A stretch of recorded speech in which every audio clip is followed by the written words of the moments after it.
வணக்கம். நான் டாக்டர் கிருஷ்ணகிஷோர், இருதய அறுவை சிகிச்சை நிபுணர், ராயல் கேர் மருத்துவமனை, நீலாம்பூர். இப்போ நீலாம்பூர் ஆஸ்பத்திரியில புது வகையான இருதய அறுவை சிகிச்சையை செஞ்சிருக்கிறோம். அதாவது நம்ம சாதாரணமா இதுவரை பண்ண இருதய அறுவை சிகிச்சையில இந்த நெஞ்சு கூடு இருக்கும். நெஞ்சு கூட்டு இந்த முன் எலும்பை ஓபன் பண்ணிட்டு தான் உள்ள போய் ஹார்ட் ஆபரேஷன் பண்ணிட்டு இருந்தோம். இப்போ இந்த எலும்பை ஓபன் பண்ணாம விலா எலும்புக்கு நடுவுல ஒரு சின்ன துவாரம் வழியா உள்ள போயிட்டு பைபாஸ் மற்றும் வால்வ் ஆபரேஷன் ரெகுலரா பண்ணிட்டு இருக்கோம்.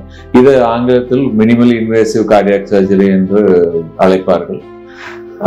இதுல என்ன அட்வான்டேஜ், என்ன நன்மைகள் நமக்கு கிடைக்குது அப்படின்னா, ஒன்று, இந்த எலும்பு ஓபன் பண்ணாத இருக்கிற வரைக்கும் அந்த வலிங்கிறது குறைஞ்சபட்சம் ஒரு 50-60% குறைவா இருக்கு.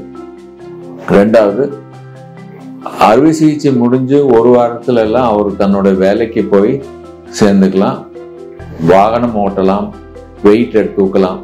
ஆனா இந்த நெஞ்செலும்பு ஓபன் பண்ண அறுவை சிகிச்சையில அவங்க குறைஞ்சபட்சம் 2 மாதம் அல்லது 3 மாதங்கள் ஓய்வு எடுத்த பின்னு மட்டும்தான் வண்டி ஓட்டுறதுக்கோ வெயிட் தூக்கிறதுக்கோ முடியும். காரணம், இந்த எலும்பு அறுவை சிகிச்சைக்கு பிறகு கூட வேண்டும்.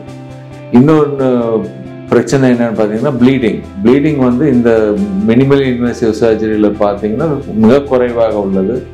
வெண்டிலேட்டர்ல இருக்கக்கூடிய காலமும் மிக குறைவாக 3-4 மணி நேரத்துல எல்லாம் நம்ம அந்த டியூப் எடுத்துருவோம், பேசலாம். ஆப்ரேஷன் முடிஞ்ச அந்த அன்னைக்கு நைட்டே அவங்களுக்கு உணவு கிடைக்குது. ஸோ நீண்ட காலம் உணவு இல்லாமலோ வலியுடனோ கஷ்டப்பட வேண்டிய அவசியம் இல்லை. இப்போ நம்ம ஹாஸ்பிட்டல்ல இந்த இது ஆரம்பிச்சதுக்கப்புறம் 3 பேஷண்ட்ஸுக்கு இந்த முறையில் பண்ணியிருக்கோம். எல்லாருமே வந்து 3ஆவது நாள் அல்லது 4ஆவது நாள் டிஸ்சார்ஜ் ஆயாச்சு.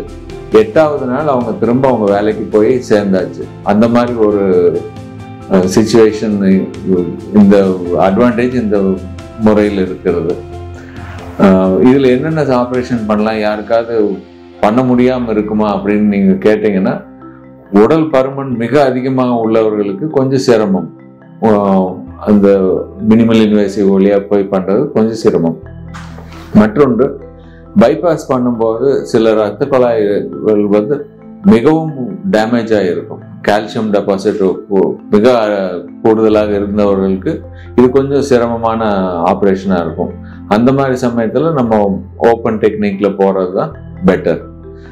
பட் குறைந்தபட்சம் 3 அல்லது 4 பைபாஸ் கிராஃப்ட் தேவைப்படுபவர்களுக்கு இந்த மாதிரி ஆப்ரேஷன் இப்போ ரெகுலரா பண்ண ஆரம்பிச்சாச்சு. இதுல வேற என்ன நல்லா பண்ணலாம்னு கேட்டீங்கன்னா, வால்வு மாற்றுதல், பிறப்பு டிஃபெக்ட் இருக்கிற குழந்தைகளுக்கு, உள்ள நடுவயது ஆண் ஆனாலும் சரி பெண் ஆனாலும் சரி, இந்த ஆப்ரேஷன் இந்த சிறிய துவாரத்தின் வழியாக சென்று சக்சஸ்ஃபுல்லா பண்றதுக்கு முடியும் நம்ம ஹாஸ்பிட்டல்ல. இப்போ இதனுடைய காஸ்ட் எவ்வளவு ஆகும் அப்படின்னு கேட்டீங்கன்னா, நம்ம சாதாரணமா பண்ணக்கூடிய பைபாஸுக்கும் இதற்கும் குறைந்தபட்சம் 50,000-60,000 குறைவாக வருகிறது. காரணம், ஆப்ரேட்டிங் டைம் மிக குறைவு, ஐசியூல தங்க வேண்டிய டைம் குறைவு, ஆஸ்பத்திரியில் இருக்க வேண்டிய டைம் குறைவு. இதெல்லாம் குறையும் போது அவங்களோட பில்லும் குறைகிறது. உங்களுக்கு பழக்கமானவங்க இல்ல உங்க வீட்டு அருகாமையில் இருப்பவர்கள் யாரையும் இந்த போல் இருதய அறுவை சிகிச்சை தேவைப்படுபவர்களாக இருந்தால் நீங்கள் என்னை அணுகலாம். ராயல் கேர் மருத்துவமனையில் இங்க நீலாம்பூரிலும் கன்சல்டேஷன் உண்டு, காந்திபுரத்திலும் உண்டு. எங்கே முடிகிறதோ அங்க வந்து என்னை சந்தித்து நீங்கள் பயன்பெறுமாறு வேண்டி கேட்டுக்கொள்கிறேன். நன்றி.